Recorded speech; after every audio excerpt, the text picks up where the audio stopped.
Assalamu alaikum. Hello English learners, welcome to my channel English with Nasrin Sifat. আজকে আমরা right form of ভার্বের আরেকটা rule শিখব।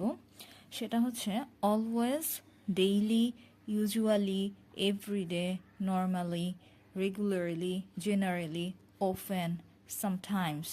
যখন এই শব্দগুলো আমাদের সেন্টেন্সে থাকবে তখন আমাদের ভার্বটা কি হবে? প্রেজেন্ট ফর্মে হবে, V1 এ হবে।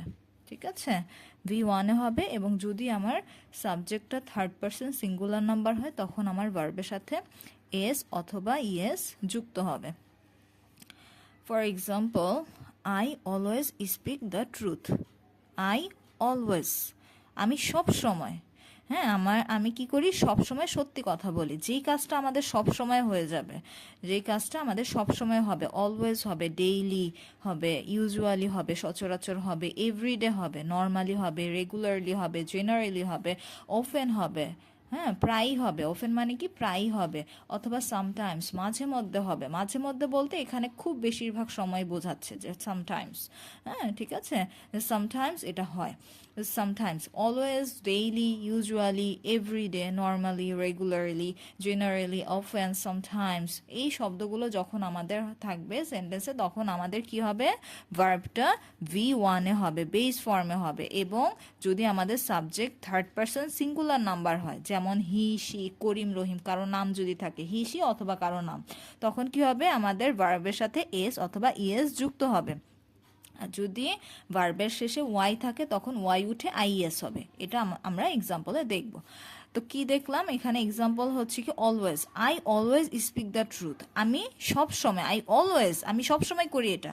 I always speak the truth, V1 এ হয়েছে। ঠিক আছে, কেন? কারণ এটা তো আমাদের ফার্স্ট পার্সন। যদি আমাদের থার্ড পার্সন সিঙ্গুলার নাম্বার হয় তখন আমাদের ভার্বের সাথে এস অথবা ইএস যুক্ত হবে। ঠিক আছে, সো শি, এই যে শি কি? আমাদের থার্ড পার্সন। শি হচ্ছে আমাদের থার্ড পার্সন এবং এটা কি? সিঙ্গুলার, একজন, third person singular number. She always helps, she always helps her parents, ভার্বের সাথে এস এসেছে। দে অলওয়েজ ওয়েলকাম মি, এটা প্লুরাল, দে হচ্ছে আমাদের প্লুরাল, যার কারণে আমাদের ভার্বটা কি রেখেছি? V1 এ রেখেছি। ঠিক একইভাবে আমরা যখন ডেইলি দিয়ে বাক্য গঠন করব, যেমন she works daily, she works daily, they go to market daily. কেন? কারণ প্লুরাল, আমার তো সাবজেক্ট প্লুরাল, যার কারণে আমাদের V1 হয়েছে। ঠিক আছে, ভার্বটা V1 বা বেস ফর্মে বসেছে। তারপর usually, we usually go to school on time, I usually go to school on time, you usually go to school on time. ঠিক আছে, আই, ইউ, উই, দে, এগুলা ক্ষেত্রে কি হবে? আমাদের ভার্বটা V1 এ হবে। ঠিক আছে, V1 এ হবে। আর যখন আমাদের থার্ড পার্সন সিঙ্গুলার নাম্বার হবে তখন আমাদের ভার্বের সাথে এস অথবা ইএস যুক্ত হবে। He usually goes to school every day. ঠিক আছে, we play football every day, we play football every day, I play football every day, you play football every day. কিন্তু যখন আমাদের হি হবে, হি প্লেস ফুটবল এভরিডে। তারপরে normally, he normally comes home early, সে সাধারণত তাড়াতাড়ি বাসায় আসে। হ্যাঁ, সাধারণত, যেটা খুব খুব বেশি বেশি ঘটে, আমরা সেই টেন্সগুলো কি করব? প্রেজেন্ট ফর্মে রাখবো। হ্যাঁ, সেই টেন্সটা আমাদের প্রেজেন্ট ইনডিফিনিট হবে এবং ভার্বটা হবে বেস ফর্মে।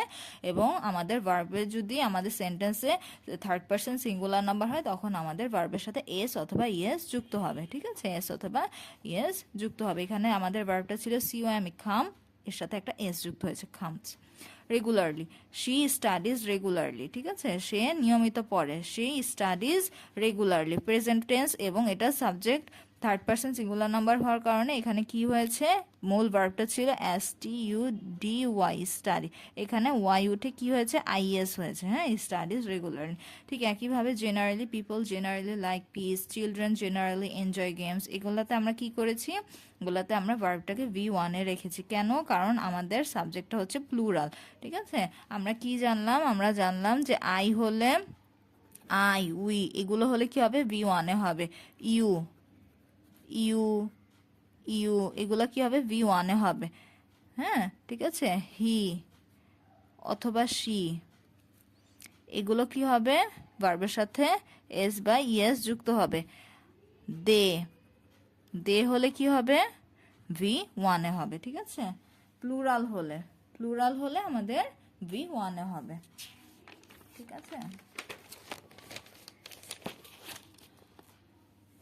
তারপর often, he often helps the poor, সে প্রায়ই, মানে যেই কাজটা প্রায়ই হয়, সচরাচর হয়, ডেইলি হয়, নর্মালি হয়, রেগুলারলি হয়, সামটাইমস হয়, হ্যাঁ, যেই কাজগুলোতে আমরা দেখব যে আমাদের জীবনে যদি এমন কোনো কাজ আমরা ডেইলি করছি, রেগুলারলি করছি বা প্রায়ই হচ্ছে, তখন আমাদের ভার্বটা প্রেজেন্ট টেন্সে হবে, মানে ভার্বটা V1 এ হবে। আর যখন আমাদের থার্ড পারসন সিঙ্গুলার নাম্বার হবে, তখন ভার্বের সাথে কি আসবে, একটা এস অথবা ইএস চলে আসবে। যেমন we often visits our village, এখানে আমি একটা ইচ্ছা করে ভুল করেছি, সেটা হচ্ছে উই সাথে কি ভিজিটস হবে না, কেন, কারণ আমরা প্লুরালের সাথে কখনো এস অথবা ইয়েস আনতে পারবো না, আমাদের প্লুরালের সাথে কি হবে, শুধু V1 হবে, ঠিক আছে। We often visit our village. তারপর sometimes watch TV at night, আমি মাঝে মধ্যে রাতের বেলা টিভি দেখি, মানে এই কাজটা আমি মাঝে মধ্যে করি এবং খুব ঘন ঘন এটা হয় সাধারণত, মানে যেটা আমি ডেইলি করি, হ্যাঁ, ডেইলি এবং মাঝে মধ্যেই করি, ঠিক আছে। সো কি হবে, আমাদের সাবজেক্ট ফার্স্ট পার্সন হওয়ার কারণে আমাদের ভার্বটা V1 এ হবে।